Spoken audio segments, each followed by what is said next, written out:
नमस्कार दोस्तों, एक कमल कुमार नाम का व्यक्ति अपनी ही बेटी के साथ लगातार शारीरिक संबंध बना रहा था और एक रात को वह जब शारीरिक संबंध बना रहा था तो उसकी बेटी चीखने लगती है और चिल्लाने लगती है। जिसके बाद दोस्तों वह लड़की अपने पिताजी को मना नहीं करती है, अपने पिताजी का पूरा साथ देती है, हर एक मोमेंट का पूरा साथ देती है। लेकिन दोस्तों ऐसे ही उन दोनों का शारीरिक संबंध का खेल चलता रहता है और एक दिन कुछ ऐसा हो जाता है जिसे सुनने के बाद आप भी दंग रह जाओगे और आप भी सोचने पर मजबूर हो जाओगे। तो दोस्तों बने रहिए कहानी के लास्ट तक। कहानी बहुत ही रोमांचक, बहुत ही भावनात्मक है, इसलिए वीडियो को बिना स्किप किए लास्ट तक जरूर देखिएगा ताकि आप सभी को भी पता चल सके कि एक बाप अपनी ही सगी बेटी के साथ ऐसा कैसे कर सकता है और यह घटना कहाँ की है और क्यों ऐसा किया वह अपनी ही सगी बेटी के साथ। तो बने रहिए दोस्तों कहानी के लास्ट तक। और आप मेरे चैनल पर नए हो तो चैनल को सब्सक्राइब करके वीडियो को लाइक कर दे और बेल आइकन पर ऑल प्रेस कर दीजिएगा ताकि मेरी हर वीडियो का नोटिफिकेशन आप तक सबसे पहले पहुंचे। और आप किस जिला से मेरी वीडियो देख रहे हैं दोस्तों आप कमेंट करके जरूर बताइएगा ताकि हमें भी पता चल सके कि मेरी यूट्यूब फैमिली मुझे वहां से सपोर्ट कर रही है। नमस्कार दोस्तों, मेरा नाम है आदेश कुमार और आप देख रहे हैं आदेश जी क्राइम टॉक्स। दोस्तों दरअसल यह सच्ची घटना गुजरात में ही एक छोटा सा परिवार रहा करता था और उस परिवार के मुखिया का नाम कमल कुमार था। कमल कुमार के एक बेटा मात्र था और वह अपनी पत्नी के साथ बहुत ही खुश रहा करते थे और उनका पास के ही एक नज़दीकी बाजार में उनकी निजी दुकान थी और वह हर बाजार को अपनी दुकान लगाया करते थे क्योंकि उनकी सब्जी की दुकान थी और वह हर बाजार को अपनी सब्जी की दुकान लगाया करते थे, जिससे दोस्तों उनके घर का खर्चा अच्छे से चल जाया करता था और वह हर बाजार को हर जगह पर जाया करते थे और अपनी सब्जी की दुकान लगाया करते थे। तो दोस्तों इसी के चलते उनका घर भी बहुत खुश था और वह लोग तीन प्राणी अपने घर में अपने परिवार में बहुत ही ज़्यादा खुश रहा करते थे। लेकिन दोस्तों एक दिन कुछ ऐसा होता है कि जो उनकी पत्नी होती है माधुरी देवी की दोस्तों अचानक से तबीयत बिगड़ती है और वह जो कमल कुमार होते हैं वह एक पास के ही हॉस्पिटल से दवा लेकर आते हैं और माधुरी देवी को खिलाने लगते हैं। दोस्तों जब माधुरी देवी खाती हैं एक दिन जब बीतता है तो माधुरी देवी को कोई भी रिस्पांस नहीं मिलता है, कोई भी आराम नहीं मिलता है दोस्तों, क्योंकि बुखार का सीजन चल रहा होता है, उनको बुखार लग गया होता है दोस्तों।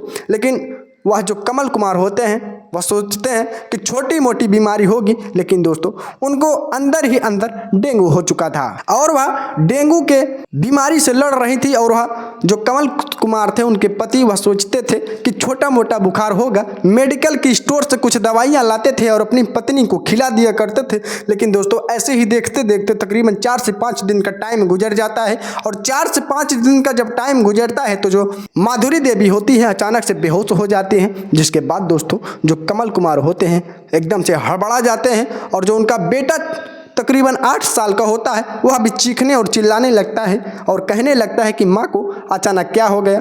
दोस्तों फिर जिसके बाद जो कमल कुमार होते हैं अपनी पत्नी माधुरी देवी को एक पास के ही हॉस्पिटल में ले जाकर के एडमिट कर देते हैं और दोस्तों उनकी दवाइयाँ चलने लगती हैं। डॉक्टर तो बहुत दिलासा दिलाता है कि तुम्हारी बीवी बच जाएगी, तुम्हारी पत्नी एकदम सुरक्षित है, अब यहाँ पे बच जाएगी। लेकिन दोस्तों धीरे धीरे जो डेंगू का बीमारी था उन महिला को पूरी तरह से जीत चुका था और अगले ही दिन पता चलता है कि माधुरी देवी की डेथ हो चुकी है, जिसको सुनने के बाद जो कमल कुमार होते हैं दोस्तों एकदम से टूट जाते हैं और एकदम सन्न रह जाते हैं और मानो उनके ऊपर जैसे दुखों का पहाड़ टूट पड़ा हो दोस्तों।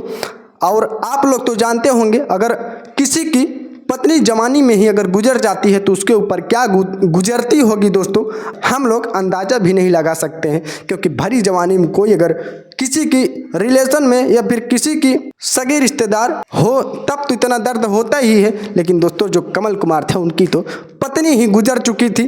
अब दोस्तों कमल कुमार काफ़ी चिंतित रहने लगे थे। अपनी पत्नी का क्रियाक्रम कराने के बाद तकरीबन धीरे धीरे 1 साल का समय गुजर जाता है। 1 साल के बाद दोस्तों जो उनके गांव वाले होते हैं कमल कुमार से कहते हैं कि क्यों ना तुम शादी कर ले, क्योंकि तुम्हारा बेटा अब 9 साल का हो चुका है, अभी 9 साल का छोटा बच्चा है, तुम तो अपनी सब्जी की दुकान संभालने में लगे रहते हो, अगर तुम एक अपनी पत्नी लिए आओगे तो इस बच्चे का भी काफी ख्याल रखेगी और तुम्हारा भी काफी ख्याल रखेगी। फिर दोस्तों क्या था, उस कमल कुमार का भी दिमाग डोल जाता है और वह एक नई पत्नी ले आता है। शादी विवाह बड़े धूमधाम से होती है, कोर्ट में भी जाते हैं, कोर्ट मैरिज भी करते हैं वह दोनों। फिर दोस्तों वह जो नई पत्नी आती है उसके साथ एक तकरीबन 18 साल की लड़की भी आती है।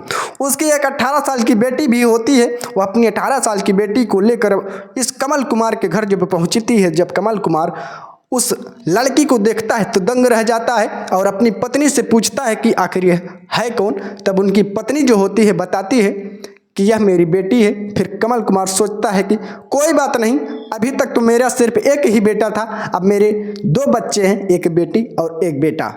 जिसके बाद दोस्तों वह दोनों बड़े ही खुशी से रहने लगते हैं, बड़े ही अच्छे माहौल से रहने लगते हैं। लेकिन दोस्तों जो उनकी दूसरी पत्नी होती है वह थोड़ी चाल चलन से बदचलन थी, वह बहुत ही खराब किस्म की औरत थी। वह कुछ ही महीनों तक उनके साथ रहती है। फिर एक दिन कुछ ऐसा होता है दोस्तों कि जो उनकी पत्नी होती है, जो दूसरी बार आई थी, जिसका नाम गौरी होता है, वह दूसरे के साथ चली जाती है क्योंकि उसका पहले से ही दूसरे के साथ अफेयर चल रहा था। वह किसी ऐसे शख्स के बारे में सोच रही थी कि कोई ऐसा व्यक्ति मिले जिसके यहाँ मैं अपनी बेटी को छोड़कर किसी और के साथ फरार हो जाऊंगी। फिर दोस्तों क्या था, वह जो कमल कुमार होता है काफ़ी चिंतित हो जाते हैं क्योंकि वह पहली पत्नी तो इनके सामने ही दम तोड़ दिया था, वह मर चुकी थी। अब जो दूसरी पत्नी आती है दोस्तों, गांव वालों के कहने पर तो वह शादी कर लेते हैं, लेकिन जब वह भाग जाती है तो वह अंदर से एकदम से टूट जाते हैं। फिर दोस्तों क्या था, अब कमल कुमार बिल्कुल अकेले रहने लगते हैं। तकरीबन धीरे धीरे 6 महीने का समय गुजरता है दोस्तों। 6 महीने के बाद उनके दिमाग में कुछ हवस की भावना जागने लगती है, कुछ दरिद्रता आने लगती है। क्योंकि दोस्तों जब हवस सर से ऊपर जाने लगता है, दरिद्रता का शिकार जो व्यक्ति हो जाता है उसका सर्वनाश होना तय होता है दोस्तों। फिर वह किसी और को नहीं, अपनी बेटी को ही टारगेट करने लगी।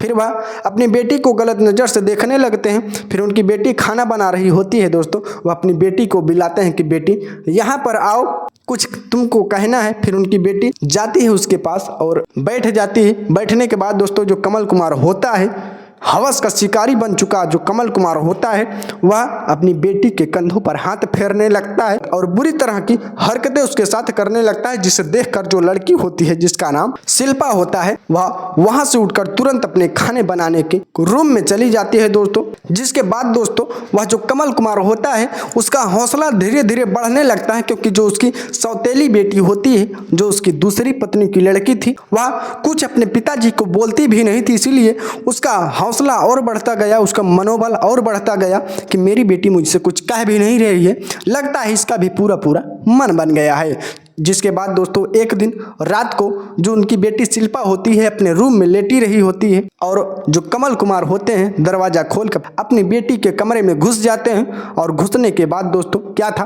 रात का अंधेरा था, अपनी बेटी की टांगों को सहलाने से लगते हैं, जिसे महसूस करके उनकी बेटी शिल्पा चौंक कर उठकर बैठ जाती है और अपने पिताजी से कहने लगती है कि पिताजी आप यह क्या कर रहे हैं। तो वह अपनी बेटी शिल्पा से कहते हैं कि शिल्पा बेटी, मेरी पत्नी भी थी पहले भी, वह भी मर चुकी है और तुम्हारी माँ भी आई थी, वह भी मुझे छोड़कर चली गई है। मैंने सोचा तुम मेरी सगी भी नहीं हो और तुम्हें इधर उधर मुँह मारने की भी ज़रूरत नहीं पड़ेगी अगर मैं तुम्हीं के साथ अपनी हवस की आग बुझा लूँ और तुम्हें भी मज़ा आएगा और मुझे भी मज़ा आएगा। फिर जिसके बाद दोस्तों वह जो शिल्पा होती है वह भी थोड़ा फराडियम तरीके की होती है क्योंकि कहते हैं दोस्तों जिसकी माँ बदचलन होती है उनकी बेटियां भी बदचलन ही 90% चांस है कि बदचलन ही निकल जाती हैं क्योंकि वह बचपन से ही देखती हैं कि मेरी माँ क्या कर रही है, मेरी माँ कैसे और क्यों यह सब काम करती है। जिसके बाद दोस्तों उनकी ही माँ का प्रभाव उनकी बेटियों पर पड़ता है। तो ऐसे ही यहाँ पर पूरा खेल हुआ था। वह अपनी माँ को बचपन से ही देखती थी कि मेरी माँ किसके साथ जाती है और क्या करती है। जब यह शिल्पा नाम की लड़की जब छोटी थी तो इसकी माँ इसके ही बगल में शारीरिक संबंध दूसरे मर्दों के साथ मनाया करती थी और यह पूरा खेल देखा करती थी। जिसके बाद दोस्तों अब वह लड़की भी शिल्पा जो होती है वह भी मान जाती है और अपने पापा का हाथ थाम लेती है। फिर जो कमल कुमार होता है अपनी बेटी के प्राइवेट पार्ट को सहलाने सा लगता है और अपनी बेटी के हर उस प्राइवेट पार्ट को छूना स्टार्ट कर देता है।